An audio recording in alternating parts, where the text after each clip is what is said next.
사랑이 많으신 우리 하나님 앞에 나와 예배합니다. 천지를 지으신 하나님 앞에 예배합니다. 나를 구원하신 하나님 앞에 예배합니다. 날 위하여 독생자 내어주신 그 하나님 앞에 예배합니다.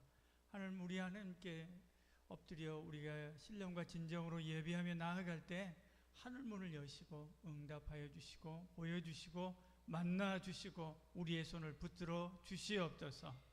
아버지 하나님, 타지에 나와서 새롭게 이제 신앙생활하는 우리 친구들도 있습니다. 하나님께서 은혜와 영광을 더하여 주시사 이들의 모든 삶 속에 하나님의 동행하여 주시고 하나님의 인도하여 주시고 하나님의 복되게 하여 주시옵소서. 오늘도 하나님 앞에 예배하고 신령과 진정으로 나아갈 때 하나님께서 친히 우리 가운데 영으로 임하여 주시어서 예배를 받으시는 줄 믿습니다. 아버지 하나님, 전심을 다해서 중심을 다해서 하나님을 만나고 그 음성을 듣길 원하오니 주여 우리에게 들을 귀가 있게 하여 주시옵소서. 볼 수 있는 믿음의 눈을 허락하여 주시옵소서. 오늘 예배 중에 함께 하시고 우리의 심령을 붙들어 주실 줄 믿사옵고 예수님 이름으로 기도드리옵나이다. 아멘.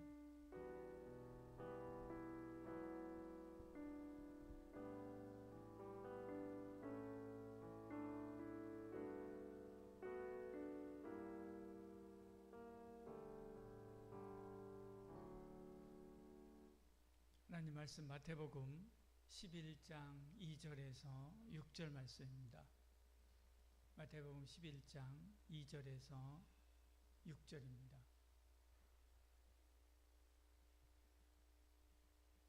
같이 읽겠습니다.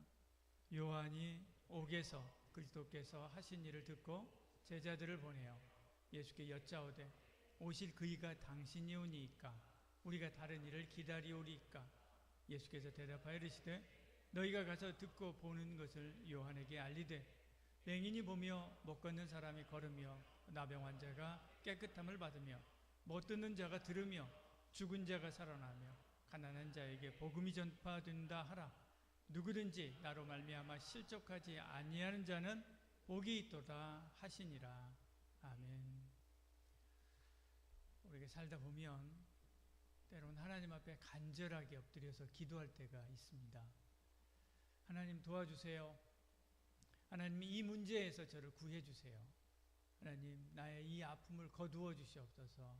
그렇게 여러분이 전심을 다해서 진심으로 작정하면서 하나님 앞에 나아가 엎드려 기도할 때가 있죠. 근데 하나님은 침묵하시는 것 같습니다. 기도했지만 병이 낫지 않습니다. 간절히 원했던 길이 막혀버렸습니다. 정의를 위해서 싸웠는데 억울하게 갇히기도 하고 억울한 일을 더 당하기도 합니다. 기도하면서 하나님 앞에 또한 없는 시간 쪼개가면서 충성하면서 공부했는데 결과가 좋지 않을 수도 있지요. 도대체 하나님 왜 그렇습니까? 하나님 안 계시는 겁니까? 하나님이 저를 돕지 않는 것입니까? 저는 하나님의 사랑의 목록에 들어가 있지 않습니까? 이렇게 우리가 하나님께 항의할 수 있죠. 이 질문에 절실하게 이 질문을 던진 사람이 있습니다. 바로 세례 요한이지요. 세례 요한은 예수님의 길을 준비한 사람입니다. 그는 평생 광야에서 외치는 자의 소리로 살았지요. 회개하라, 천국이 가까웠느니라, 이렇게 외치면서 살았습니다. 메시아가 오실 것을 준비하면서 또 백성들을 준비시키면서 철저하게 자신은 금욕적인 삶을 살았지요. 그리고 마침내 예수님을 보았습니다. 예수님이 그에게 세례를 받으러 오신 것이지요. 보라, 세상 죄를 지고 가는 어린 양이로다. 예수님을 통해서 예수님을 보고 메시아가 오셨구나, 내가 그렇게 기다리던 메시아가 오셨구나 라고 하는 것을 알았고요. 또 사람들 앞에서 선포하게 됩니다. 요한은 확신을 했죠. 예수님이 오셨으니 이제 하나님의 나라가 임할 것이고 불의한 자들이 심판을 받고 하나님의 정의가 세워질 것이다, 그렇게 생각을 했습니다. 상황은 달랐죠. 주님은 적극적으로 불의에 대해서 대항하지 않는 것 같습니다. 불의한 헤롯에 대하여 적극적으로 대항하지 않고 불의한 저 로마 사람들에 대하여 적극적으로 대항하지 않습니다. 요한은 여전히 그럼에도 불구하고 예수님을 믿었죠. 그러면서 하나님의 공의를 외치면서 헤롯 왕을 책망하다가 감옥에 갇히게 됩니다. 그는 그가 확신하는 구원자 예수님이 자기를 구해 줄 줄 알았습니다. 최소한 자기는 구해 줄 줄 알았죠. 왜? 자기는 그동안 평생을 바쳐가면서 주님이 오실 길을 예비했었던 충성스러운 주님의 길에, 주님 오시는 길의 예비자였기 때문에 그렇죠. 그러나 날이 가도 주님은 오시지 않았습니다. 메시아께서 왕의 권세를 꺾고 자신을 구출해 주기를 바랐지만 아무 일도 일어나지 않았습니다. 그리고 들려오는 소식은 그를 더 낙담하게 만들었죠. 주님은 도와주려고 오기는커녕 오히려 갈릴리로 내려가 버리셨습니다. 거기서 죄인들과 함께 친구하면서 가난한 자에게 그냥 복음 전하는 그 삶을 계속해서 이어가고 있는 것이죠.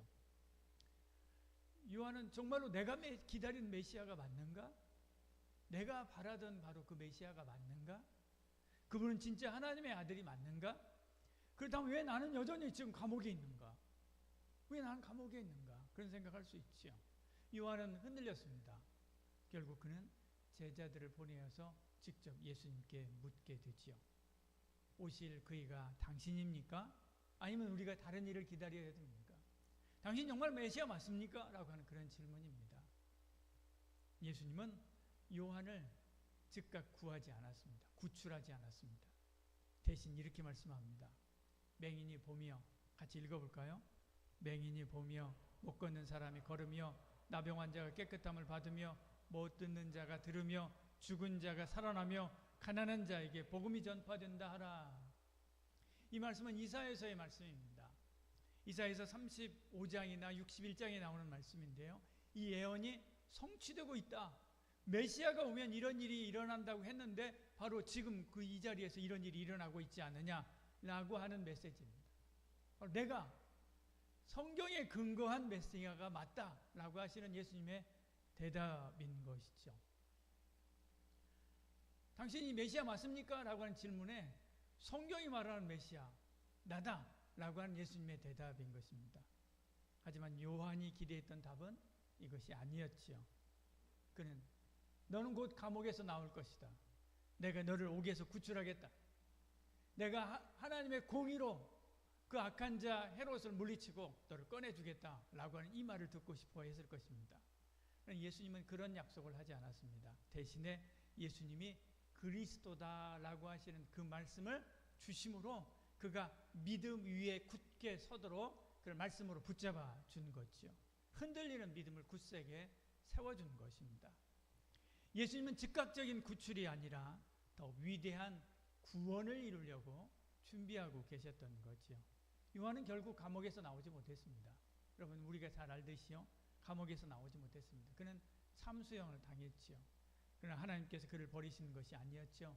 그의 삶과 죽음은 하나님의 구원 계획 안에서 결정적으로 큰 역할을 하게 됐죠. 그는 천국에 갔고 천국에서 열렬한 환영을 받았을 것입니다. 이 땅에서도 그는 여자가 낳은 자 중에 최고다라고 하는 칭찬을 듣게 됐죠. 그런데 이 세례 요한만 그렇습니까? 예수님도 마찬가지입니다. 예수님도 십자가에서 구출되지 않았습니다. 예수님도 겟세마네 동산에서 이렇게 기도하지요. 할 수만 있다면 아버지여 만일 할만하시거든, 두 번째 줄에 이렇게 이야기하죠. 저 앞에 나오는 성경에 할만하시거든 이 잔을 내게서 지나가게 하옵소서라고 예수님께서 기도하지 않습니까? 그렇지만 하나님께서는 예수님을 구출하지 않았습니다. 예수님은 십자가를 지셨습니다. 채찍에 맞고 조롱당하고 못 박혔습니다. 마지막 순간 절규하면서 이렇게 이야기하지요. 하나님이여, 하나님이여, 어찌하여 나를 버리셨나이까? 예수님도 하나님은 구출하지 않았습니다. 하나님은 침묵했습니다. 천군 천사를 보내어서 예수님을 구출하지 않았습니다. 예수님은 그대로 죽음을 맞이했습니다. 그러나 그것이 끝입니까? 아니죠. 십자가는 패배가 아니라 승리였습니다. 즉각적인 구출은 없었지만 영원한 구원, 이 구원을 이루었죠. 주님은 하나님 우편에 앉게 됐습니다. 만약 예수님이 십자가에서 내려오셨다면 저와 여러분 우리는 죄에서 구원받을 수 없었을 것입니다. 다시 말해서 하나님께서 예수님을 구출했다면 우리는 영원한 생명을 얻지 못했지요. 그러나 예수님이 구출되지 않았기 때문에 우리가 구원받을 수 있었습니다.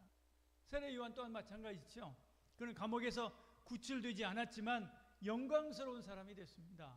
그를 따라 스데반, 베드로, 요한, 바울 십자가의 의를 외치다가 그들은 죽기까지, 순교하는 데까지 끝까지 갈 수 있었던 그 힘, 그것을 누구에게서 받았습니까? 세례 요한에게서 받은 거죠.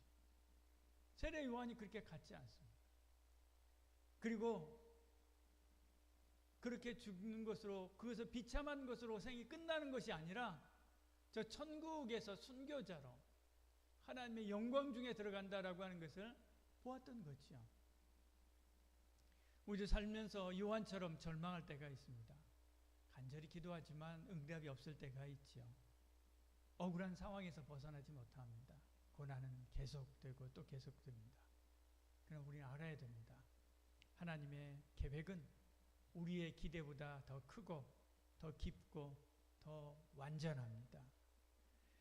여호와의 말씀이니라 너희를 향한 나의 생각은 내가 아나니 평안이요 재앙이 아니니라 너희에게 미래와 희망을 주는 것이니라 이렇게 말씀합니다. 예레미야서 29장 11절의 말씀이 있죠. 우리는 지금 당장 문제를 해결하기를 원하지만 하나님은 저와 여러분을 위해서 더 큰 그림을 가지고 있습니다. 예수님은 누구든지 나로 말미암아 실족치 아니하는 자는 복이 있도다. 그것 때문에 실족하지 않고요. 구출되지 않음 때문에 실족하지 않으면 복이 있다 그렇게 말씀하죠. 더 큰 복이 있습니다. 믿음은 환경이 아니라 하나님을 바라보는 것입니다. 기도 응답이 빨리 오면 하나님이 나를 사랑하는구나 그렇게 생각하고 고난이 길어지면 하나님이 나를 버리셨는가 의심하는 것이 아니라 환경과 상관없이 하나님을 신뢰하는 것, 이것이 바로 믿음이지요. 그리 아니하실지라도 주께 내 생명 맡겨 드린다라고 하는 믿음으로 살아야 됩니다. 십자가가 끝이 아니었듯이 저와 여러분 우리의 고난도 어려움도 끝이 아닙니다. 하나님은 우리의 고난을 통해서 영원한 구원을 이루고 계십니다. 그러므로 우리는 흔들리지 않는 믿음으로 하나님을 신뢰해야 되죠. 여러분이 어떤 문제를 안고 있다 할지라도 예수님을 신뢰하고 믿고 맡기며 순종하기를 소원합니다. 비록 나를 이 문제에서 구출하지 않으실지라도 감람나무에 소출이 없을지라도 위안간에 소가 없을지라도 나는 여호와의 구원을 믿고 즐거워하겠다라고 고백하시기를 바랍니다. 하나님은 즉각적인 구출보다도 더 깊은, 더 크고 영광스러운 구원의 계획을 가지고 계십니다. 그리고 합력하여 저와 여러분의 삶에서 선을 이루실 것입니다. 우리는 그분을 끝까지 신뢰해야 됩니다. 그러면 더 좋은 길로 저와 여러분을 인도하여 주실 줄 믿습니다.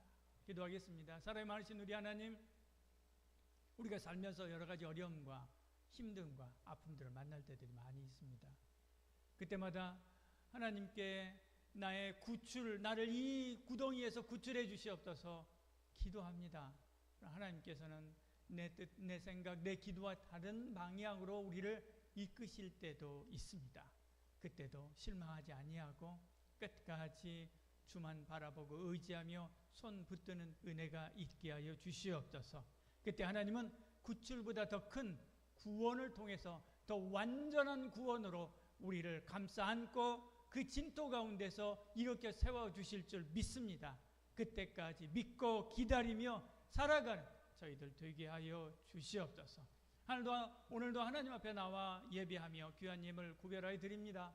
또한 하루 온종일 충성하며 헌신한 주의 일꾼들 있습니다. 하나님께서 함께하여 주시고 은혜 위에 은혜를 더하여 주시고 힘을 주시옵소서. 복을 주시옵소서. 이번 학기 주 안에서 공부 잘할 수 있도록 지혜와 총명을 더해 주시옵소서. 이전 예수 그리스도의 은혜와 하나님의 사랑과 성령의 위로교통 충만하신 놀라운 역사가 오늘 주신 말씀대로 구출이 아니라, 불완전한 구출이 아니라 완전한 구원을 소망하며 주님을 끝까지 믿고 신뢰하며 따르기를 소원하는 이 자리에 참여한 모든 청년들 머리머리 위에와 한마음 모든 가족 위에 지금부터 영원히 함께 하실지어다. 아멘.